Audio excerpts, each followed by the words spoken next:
Good evening, everyone. My name is Anthony, and this event took place in 1995 in the city of Santa Rosa, Rio Grande do Sul. I lived with my wife and 2 kids in a regular neighborhood near the city center. I owned a Ford F4000 truck, which was my livelihood. I worked with it, making deliveries of fruits and vegetables to local stores. To do that, I'd pick up goods from rural areas in and around my city, and sometimes from neighboring towns.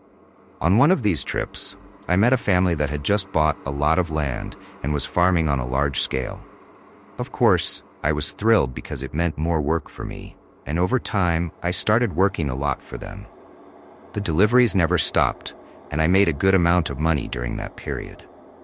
But since there were so many orders, I arranged with the family to start picking up the goods at night so I could get ahead for the next day.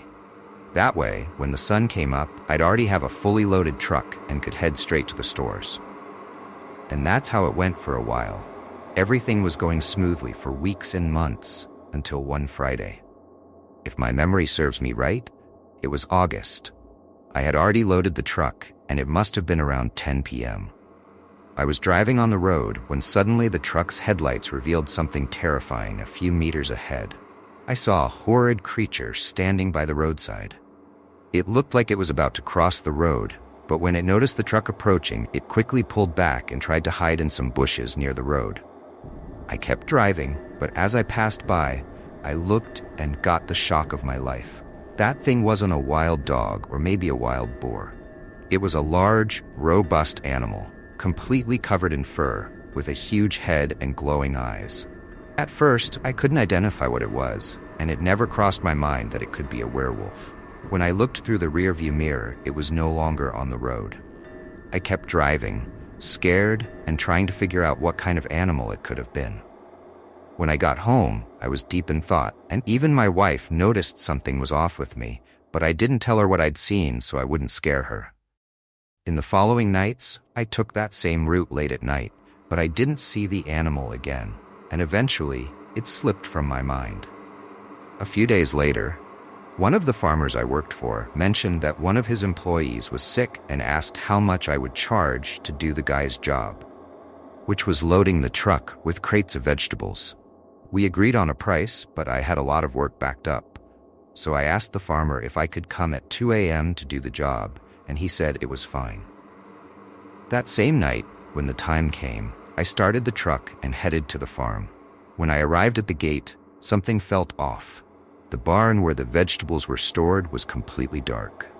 I thought to myself, did the guy forget about our deal? I got out, opened the gate, and drove into the farm, stepping on the gas a little to make some noise and see if anyone would come out. But no one did. I parked near the barn and went inside since the door was wide open. There was just a single dim light on in the back, and the atmosphere started to feel really eerie. I began to get a bad feeling. The deal was that someone would be waiting for me. All of a sudden, I started feeling uneasy, so I decided to head back to my truck and abandon the job. But just as I was about to step outside the barn, I heard the sound of crates falling outside. My heart sank, and I quickly hid. Then I heard heavy footsteps approaching the barn. I almost passed out when I saw a huge dog walking on 2 legs. It was skinny, covered in fur, with droopy ears and glowing eyes. I held my breath. At that moment, the creature was sniffing the air, and that's when I remembered the thing I saw by the roadside. It was exactly the same. Judging by its size, it could easily take down a human. The creature stood at the barn's door and started growling, as if it knew I was hiding inside. I was terrified, and all I could think about was how to save my life. So I began calculating the distance from where I was to my truck. I kept waiting for an opportunity. The werewolf started moving around inside the barn, hunting for me. When it moved far enough away from the door, I didn't think twice. I bolted, running like crazy without looking back. I jumped into the truck, slamming the doors and windows shut. I was so terrified I couldn't even catch my breath. When I looked back at the barn, the werewolf was standing at the door, staring right at me. I started the truck and turned on the headlights, and that's when I got a good look at the creature. It was the most horrifying thing I'd ever seen. It was about 6 feet tall, and its fur was patchy on its face. It was glaring at me with hatred, like it was sure it was going to catch me. I hit the gas and sped off from the farm, but it didn't chase after me. When I got home, I looked around carefully before getting out. I rushed inside and locked everything up. I took a cold shower to calm down because my blood pressure had spiked. The next day, I couldn't even work. Later in the afternoon, the farm owner came by my house and asked what had happened, saying I hadn't picked up the order and had left everything open. So I explained what had happened. He didn't really believe me, but he asked me to come the next day to pick up the vegetables, and so I did. The next day, when I got there, the place was a total mess. I talked to the farmer, and he told me that the workers had arrived early, around 4 a.m., and when they opened the barn, they came face to face with the werewolf inside. The creature ran after the workers, and the only reason there wasn't a tragedy was because the dogs were loose and got into a fight with it. That gave the workers time to escape. I told him again that it was the same creature I saw, something that looked like a huge dog but ran like a man. One of the workers mentioned that the creature had tried to break into the farm before. He had heard the dogs fighting with something hidden in the bushes one night. After that, they believed my story. They started carrying guns at night, and I completely changed my work routine. From then on, I only worked from 6 a.m. to 6 p.m. After that time, I didn't stay a minute longer out in those areas. To me, that werewolf was someone who worked on the farm. After the farmer armed the workers, the werewolf was never seen again. But I was left with this terrifying experience. Good evening, my name is Abel, and I'm going to tell you about the most terrifying experience of my entire life. Back then, I was 29 years old, and this happened in 1997 in the city of Itaguaí, São Paulo. I never imagined I'd go through something like this, and even worse, be called crazy or a liar afterward. And don't get me started on the jokes people made. But my work buddy and I know very well what we saw: a werewolf. At that time, I worked at a small company located in an industrial district, which was right next to the rural area of the city. Everything has changed there now, but back then, it was quite isolated. I had an old car that constantly gave me trouble, but since the company hadn't arranged a bus to transport employees yet, we all had to figure out our own way home. Despite my car's issues, I still used it. One day, my friend asked for a ride, saying he'd help with gas, which I gladly accepted since my gas tank was nearly empty and I didn't have money to fill it up. When our shift ended at 11 p.m., we started heading home. I noticed the gas gauge was almost at zero, and I told my friend that we'd be lucky if we made it out of the area and reached the gas station on the outskirts of town. To leave the industrial area, we had to take a dirt road that ran alongside the rural area. It was a desolate place, with no one around, completely dark, and surrounded by thick vegetation. Every now and then we'd pass a house here or there, but it was mostly empty. That's when the car died. I turned the key 3 times, and nothing. I looked at my friend and said, "Damn, we didn't even make it to the gas station. We're out of gas. Now we'll have to push the car." We were already tired and hungry, but there was no other way to get home. So we started pushing the car, but it was tough. There were so many potholes in the road. Out of nowhere, we suddenly heard something rush in front of the car, running incredibly fast and making heavy footsteps. We froze, startled, and saw a massive black creature leap over the fence on the other side of the road. A chill ran down my spine. My friend looked at me and asked, "What kind of animal was that?" But I had no idea either. I told him we should get back in the car. From inside, we kept our eyes on the fence, but we didn't see the creature again. Everything was eerily quiet. Despite our fear, we knew we had to keep pushing the car, as staying out there in the middle of nowhere wasn't a great option. We had about 200 meters to go before reaching the main road. It must have been past midnight by then. We were alert, listening for any sounds and scanning the area. A bit further up the road, there was a house. As we passed by it, we heard some strange noises, which seemed to be coming from the house or behind it. We stopped for a moment, and that's when I caught a glimpse of a black creature darting toward the fence. I immediately thought it was the same creature that had crossed the road earlier. It was unlike anything I'd ever seen. Even though it moved quickly, I managed to get a look at it. It was bigger than a monkey, but it also kind of looked like a dog. However, it was walking on two legs like a person. I can't even put into words what I felt at that moment. I just know that I had never been so scared in my life. That thing was hiding in the tall grass. I noticed there were some dogs chained up at the house, barking like crazy, but what was strange was that no one inside seemed to wake up. The light stayed off. My friend yelled at me to get back in the car because the werewolf, realizing we were there, started moving toward us. It was trying to balance on its crooked legs, and its eyes were glowing and enormous. We were completely freaked out at that point. We were stranded on that dirt road, isolated, with that thing coming right for us. The creature got close to the fence and stared at us. My God, it was terrifying. Its face was covered in fur like a monkey's. The only thing we could clearly make out were its glowing eyes and its teeth sticking out of its mouth. The rest of it was just fur on top of fur. We were terrified it would come closer and try to break the car windows. Judging by its size, it had to be incredibly strong. The werewolf stared at us for a few minutes before starting to move away from the fence. We lost sight of it, and neither my friend nor I wanted to get out of the car to push it anymore. That thing could have been hiding anywhere in the bushes, ready to attack us by surprise. No cars passed by to help us, nothing. It was completely deserted.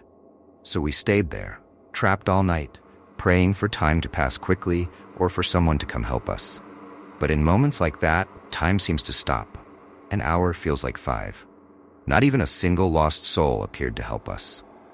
Around 4 a.m., the dogs started barking again, and we immediately tensed up, expecting to see the werewolf again. Suddenly, we saw it run through the bushes, heading to the side of the house. It knew the dogs wouldn't be able to reach it since they were chained up. The creature started sniffing the window, which looked like it was from a bedroom. Then it moved to the front door. It just pushed the door open and went inside. I think it was already partly open. I began to panic, thinking if there was a family in there, they were about to be devoured by that thing. The thought of children being in the house flashed through my mind, and I quickly told my friend, "Man, it's going to attack the family while they're asleep. Let's grab some pieces of wood and go help them." My friend immediately agreed. We got out of the car and picked up some sticks lying by the fence.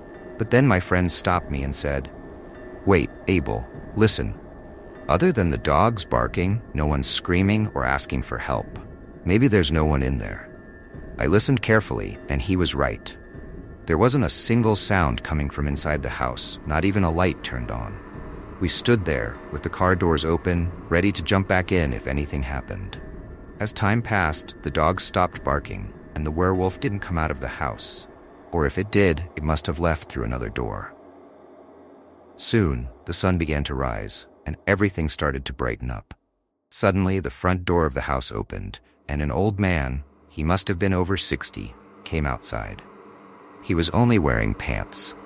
When he saw us standing there in front of his house, his eyes widened in shock, and he quickly locked the door behind him. We didn't understand what was going on at the time, but we didn't waste any more time. We went back to pushing the car as fast as we could, desperate to get out of there. Soon, we made it to the main road, and my friend went to get a gas can. I stayed inside the car, waiting. Finally, we got enough gas, and we both made it home. Our families had been worried about us, but we explained everything that had happened. Some believed us, others didn't, and some made jokes about it.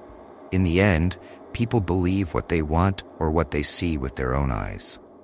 All I know is that I was deeply shaken by everything. I don't know if that old man was the werewolf or if he was hiding the werewolf inside his house. But one thing is for sure, after that night, I never let my car run out of gas again, and thankfully, the company soon provided a bus for us.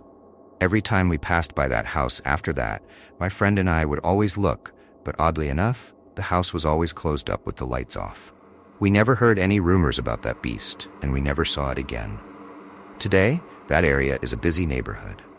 But to this day, I still wonder what happened to that old man and what his connection was to the werewolf. After seeing that werewolf, my whole perspective on the natural world changed. Now, I don't doubt that certain creatures and beings live among us. That was my story, and it's completely true, believe it or not. Thank you. I'm going to share my story here.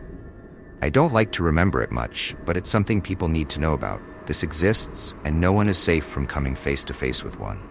My name is Henry, and everything happened in 2001 in the city where I lived, Palmas, Tocantins. I worked at a company from 3 p.m. to 11 p.m., and fortunately, the company provided a shuttle bus that had a stop near my house. One night, after work, I went to the locker room to grab my stuff, and one of the guys who worked with me said, "Hey Henry, I brought the pickaxe you asked for." I thanked him and told him that as soon as I was done using it at home, I'd return it. We all got on the shuttle, and we had barely been driving for 10 minutes when one of the guys yelled out, Whoa, guys, come see this. Hurry." Everyone started getting up from their seats and rushing to the windows to take a look. I didn't get there in time, so I didn't see anything. But some said they saw a black creature leaning against a tree. Others said it was a dog standing on 2 legs, and some said they didn't see anything at all. What made it worse was that this happened near the stop where I got off. But since the guys started joking around about it, I didn't take it seriously either. I thought it was just some kind of prank. When we got to my stop, I got off. I was alone and started walking. The streets were completely deserted. It must have been midnight or later. I still had about a 10-minute walk to get home, so I decided to take a shortcut through a path that was surrounded by tall bushes, but would lead me almost directly to my front door. While walking along that path, I started hearing noises, like someone else was there. When I looked to my right, a bit ahead, I saw a tall figure hiding in the bushes. At first, I thought it was some petty thief, and I got a bit scared. I considered turning back to the main road, but I gripped the pickaxe tightly, filled myself with courage, and kept walking slowly. I stayed on high alert, ready to defend myself if I was attacked. But quickly, I realized it was something else because it started growling, and a terrible stench of rotting flesh filled the air. I couldn't see the creature anymore because it had hidden in the bushes. So I crouched down too and listened to the growling. Then I lifted my head a bit to try to catch a glimpse of it, and that's when I came face to face with it. The thing was standing upright, sniffing the air, and hunting me with its eyes. At that moment, I remembered the stories my grandfather used to tell me, and the description of a werewolf matched exactly what I had in front of me. I got chills all over my body. I made the sign of the cross and prayed to God to save me from that monster. There was no way for me to leave without it seeing me and catching me. So I clung to my faith, praying desperately for deliverance. The werewolf started howling like it was crying. It was a lament I can't even describe. I hate even thinking about it. It's terrifying, and only those who have heard it can understand what I'm talking about. Then suddenly, it went silent. Then I looked again, and it had disappeared. So I started slowly moving out of the bushes. Suddenly, I heard another noise right behind me. Startled, I turned around quickly, and thank God I had quick reflexes in that moment of terror, because the werewolf was already reaching out to grab me. I swung the pickaxe right into its face, and the creature fell to the ground, howling like a dog that's been hit by a car. I didn't stick around to see what would happen next. I took off running like a madman. When I got to my house, I jumped over the short wall, landed in the yard, and looked back at the street, but there was no sign of the werewolf. I rushed inside and locked the door tight. My wife, who had been sleeping, woke up startled by all the noise. As I kept looking outside through the windows, I told her that a werewolf had attacked me on my way home. That's when I realized I had left the pickaxe back on the trail. The next day, I asked 2 friends to go with me to retrieve it, but when we got to the spot, the pickaxe was nowhere to be found. I think the werewolf took it with him. I ended up being really traumatized by the whole thing. I even changed my route so I wouldn't have to pass through that area anymore. One day, I had to pass nearby during the day, and I saw a strange man walking into that trail. He looked suspicious, constantly glancing around. I started to get suspicious of him. But after that, I didn't see the man hanging around there anymore. Months went by, and I went to visit a friend who was renovating his house. He was adding more rooms, and a construction worker was helping with the job. When I arrived, My friend and I started chatting, and he invited me to check out the progress. As I walked into one of the rooms, I saw the pickaxe that my other friend had lent me, sitting with other tools.